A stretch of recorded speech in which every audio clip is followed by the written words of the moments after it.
சுகேஷ் சந்திரசேகர் சம்பந்தப்பட்ட 200 கோடி ரூபாய் பணமோசடி வழக்கு காரணமாக இலங்கையைச் சேர்ந்த பாலிவுட் நடிகை ஜாக்லின் பெர்னாண்டஸ் கடுமையான சட்ட சிக்கல்களை எதிர்கொண்டுள்ளார். ஜாக்லின் பெர்னாண்டஸ் உட்பட அனைத்து பிரதிவாதிகளுக்கும் எதிராக குற்றச்சாட்டுகளை பதிவு செய்யுமாறு உத்தரவிடப்பட்டுள்ளது. இந்தியாவின் பாட்டியாலா ஹவுஸ் நீதிமன்ற நீதிபதி பிரசாந்த் சர்மா இந்த உத்தரவை பிறப்பித்துள்ளார்.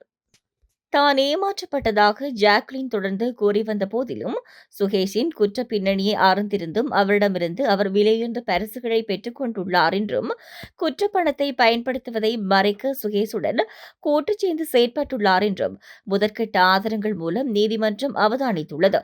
சுகேஷின் குற்ற பின்னணி குறித்து தெரிவிக்கப்பட்ட பின்னரும் அவரிடமிருந்து 5.71 கோடி ரூபாய் மதிப்பிலான பரிசுகளை ஜாக்லின் பெற்றுள்ளார். இதன்படி ஜாக்லினின் சகோதரியின் கணக்குக்கு 1,72,000 அமெரிக்க டாலர்களும், சகோதரியின் கணக்குக்கு 26,000 ஆஸ்திரேலிய டாலர்களும் மாற்றப்பட்டுள்ளன.